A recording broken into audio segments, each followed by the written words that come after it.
یہ ہے دنیا کا سب سے سیکیورڈ کانوائز۔ اس میں جس چیز کو سیکیورٹی دی جا رہی ہے وہ شاید US پریزیڈنٹ سے بھی زیادہ امپورٹنٹ ہے۔ اس کانوائے میں نیوکلیئر ویپن کو ایک جگہ سے دوسری جگہ ٹرانسپورٹ کیا جا رہا ہے۔ اگر ٹرانسپورٹ کے دوران کانوائز پر کسی قسم کا حملہ ہو جائے تو اس کے نتیجوں میں دنیا کا سب سے خطرناک ویپن غلط ہاتھوں میں جا سکتا ہے، جس کا نقصان صرف ایک کنٹری کو ہی نہیں بلکہ پوری دنیا کو اٹھانا پڑ سکتا ہے۔ اسی لیے اس کی سیکیورٹی پر کسی قسم کا سمجھوتا نہیں کیا جا سکتا۔ امریکہ جیسی super power country in nuclear weapon کو کس طریقے سے ٹرانسپورٹ کرتی ہے اور اس کانوائے میں کس قسم کی گاڑیاں ہوتی ہیں اور ان کا کیا کیا یوز ہوتا ہے، اور اگر حملہ ہو جائے تو فیڈرل ایجنٹ اس کو کس طریقے سے ہینڈل کرتے ہیں۔ سواگت ہے آپ کا میری ویڈیو میں۔ ایک بار پھر سے پوری دنیا میں 12,515 نیوکلیئر ویپنز ہیں، جس میں سے 41 اکیلے یونائٹڈ اسٹیٹ آف امریکہ کے پاس ہیں۔ یہ تمام ویپنز پورے امریکہ کے چپے چپے پر پھیلے ہوئے ہیں۔ جو ایکٹیو ویپنز ہیں وہ US ایئر فورس، ملٹری اور نیوی کی سبمرین میں موجود ہیں، لیکن ان میں سے ہزاروں ویپنز اسٹوریج موڈ میں ہیں، یعنی کہ یہ بیک اپ ویپنز ہیں جو پورے نارتھ امریکہ میں پھیلے ہوئے ہیں۔ پر سوال یہ ہے کہ نیوکلیئر ویپنز کو پھیلا کر ہی کیوں رکھا جاتا ہے؟ نیوکلیئر ویپن کو ہمیشہ پھیلا کر ملک کے ڈیفرنٹ پارٹ میں چھپا کر رکھا جاتا ہے، اور یہ انفارمیشن بہت زیادہ سینسٹیو ہوتی ہے۔ ایسا اس وجہ سے کیا جاتا ہے تاکہ دشمن اٹیک کر کے ان کو ناکارہ نہ بنا دے۔ پھیلا کر رکھنے سے فائدہ یہ ہوتا ہے کہ دشمن کو اگر حملہ کرنا بھی ہوگا تو وہ ایک ساتھ سارے نیوکلیئر ویپنز کو تباہ نہیں کر پائے گا۔ اس طریقے سے ملک کے پاس کچھ نہ کچھ نیوکلیئر ویپنز سیلف ڈیفینس کے لیے بچ جائیں گے۔ لیکن جب نیوکلیئر ویپنز ایک سیف جگہ پر رکھے ہوئے ہیں تو ان کو ایک جگہ سے دوسری جگہ ٹرانسپورٹ کرنے کی ضرورت ہی کیوں پیش آتی ہے؟ اس کا سب سے بڑا ریزن ہے مینٹیننس۔ جیسے ملٹری میں ہتھیاروں کی مینٹیننس بہت ضروری ہوتی ہے، ویسے ہی نیوکلیئر ویپنز کی مینٹیننس کرنا بھی بہت ضروری ہوتا ہے۔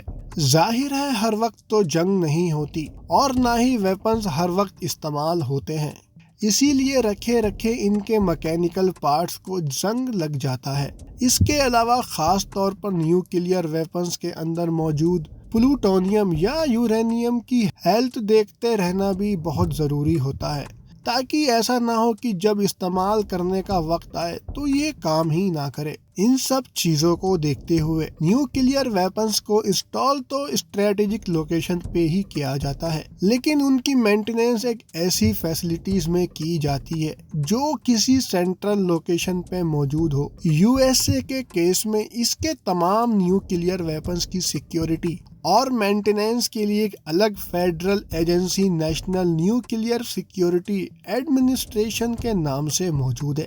اسٹریٹجک لوکیشن پر نیوکلیئر ویپن کو ہٹانے کی اور بھی کئی وجوہات ہو سکتی ہیں، جیسا کہ سیکیورٹی کنسرن، یعنی انٹیلیجنس ایجنسی کو اگر نیوکلیئر ویپن لوکیشن لیک ہونے کی انفارمیشن مل گئی تو ان کو فوراً وہاں سے ہٹا دیا جاتا ہے۔ جن ایریاز میں نیوکلیئر ویپن کو رکھا جاتا ہے ان کی سیکیورٹی اتنی سخت اور پرفیکٹ ہوتی ہے کہ بغیر اجازت کے ان ایریاز کے آس پاس بھٹکنا بھی پاسبل نہیں ہے۔ لیکن جب ان کو ایک جگہ سے دوسری جگہ شفٹ کرنا ہو تو ایک ہی پل میں پورے شہر کو ملیا میٹ کرنے والے اس ویپن کو انہی روڈ سے ہو کر گزارا جاتا ہے جو ہر کوئی روزانہ استعمال کرتا ہے۔ جب تک یہ ریموٹ لوکیشن میں چھپا ہے تب تو ٹھیک ہے، لیکن روڈ پر آنے پر اس کی سیکیورٹی کافی کمپلیکیٹڈ ہو جاتی ہے۔ اس چیلنج کو فیس کرنے کے لیے US گورنمنٹ نے ایک پوری ایجنسی بنا رکھی ہے جس کا کام ہی نیوکلیئر ویپن کی سیکیورٹی کرنا ہے۔ یہ ملٹری کانوائے آپ دیکھ رہے ہیں، یہ عموماً USA میں نیوکلیئر ویپن کو ایک جگہ سے دوسری جگہ ٹرانسپورٹ کرنے کے دوران استعمال ہوتا ہے۔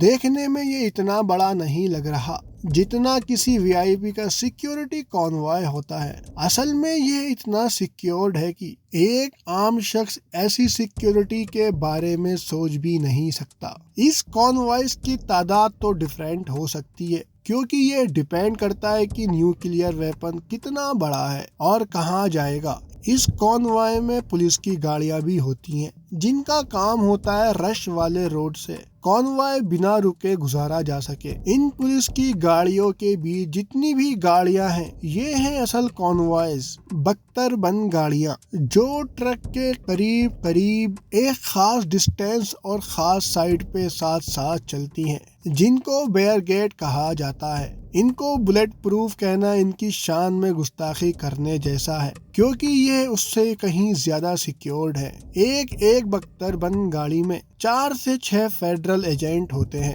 جن کا کام ہوتا ہے کانوائز کو اٹیک سے بچانا اور اسی وقت کاؤنٹر اٹیک کرنا۔ ان بختر بند گاڑیوں میں آپ جگہ جگہ سوراخ دیکھ سکتے ہیں جس کی مدد سے ایجنٹس باہر نکلے بغیر اندر سے ہی فائر کر سکتے ہیں۔ یہ ایجنٹس کوئی معمولی لوگ نہیں بلکہ ٹرینڈ کمانڈوز ہوتے ہیں جن کے پاس ہینڈ گنز، شارٹ گنز اور اسلٹ رائفل کے ساتھ ساتھ لاکھوں راؤنڈز موجود ہوتے ہیں۔ اگر پھر بھی بات نہ بنے تو بختر بند کے اوپر آٹومیٹک مشین گن بھی لگی ہوتی ہے، پر یہ سب ویپنز تو صرف خطرے کی صورت میں استعمال کیے جاتے ہیں۔ اگر کبھی نیوکلیئر ویپنز کی ٹرک پر حملہ ہو جائے، نارمل ٹرانسپورٹ آپریشن کے دوران یہ ایجنٹس ہر چھوٹی سے چھوٹی چیز پر نظر رکھ کر ایک دوسرے سے شیئر کرتے ہیں۔ کانوائے آپس میں ریڈیو کے ذریعے کنیکٹڈ ہوتے ہیں۔ یہ ریڈیو کمیونیکیشن 3 الگ الگ چینل پہ ہوتا ہے۔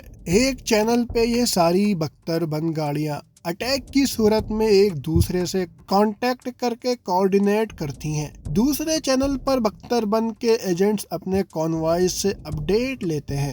ایس او پی کے مطابق نیوکلیئر کانوائے میں کم سے کم 7 گاڑیاں ہونی چاہیے، 5 ٹرک کے ساتھ اور باقی 2 1 کلومیٹر آگے۔ ہر چند منٹوں کے بعد مین کانوائز 2 بختر بند گاڑیوں سے صورتحال معلوم کرتا ہے۔ کمیونیکیشن کو الگ الگ چینل میں ڈیوائیڈ کرنے کا مقصد یہ ہوتا ہے کہ اگر اٹیکرز نے ایک ریڈیو فریکوینسی جیم کر دی یا پھر مین کانوائز کے ساتھ کوئی مسئلہ ہو گیا تو آگے والی گاڑیاں اپنا الگ الگ چینل استعمال کر کے مدد بلا سکے۔ اس کے علاوہ یہ پورا کانوائز ایک تیسرے چینل پہ ایمرجنسی کنٹرول سینٹر کے ساتھ بھی کنیکٹ ہوتا ہے۔ کنٹرول سینٹر کے اسٹاف کا کام ہے کہ ایمرجنسی کی صورت میں کانوائے کی لوکیشن ٹریک کرے اور فوراً مدد کے لیے بیک اپ فورس کا بندوبست کرے۔ اگر کبھی یہ نوبت آ بھی جائے تو کنٹرول سینٹر جس ایکسٹرا فورس کو بھیجے گا ایک خاص ایس او پی کے تحت کانٹیکٹ کریں گے،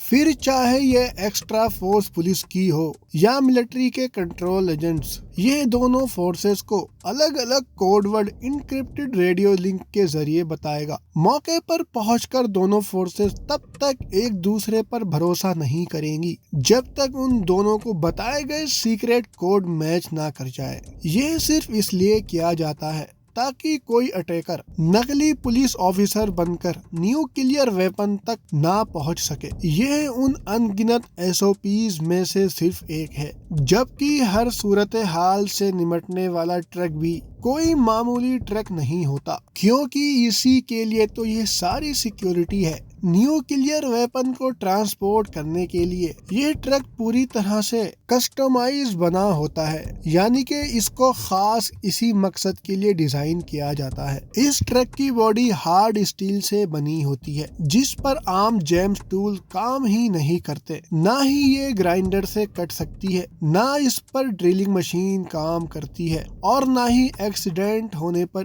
اس کی باڈی کریک ہو سکتی ہے۔ اگر اس کو آگ میں بھی ڈال دیا جائے تو اس کی باڈی اگلے کئی گھنٹوں تک بھی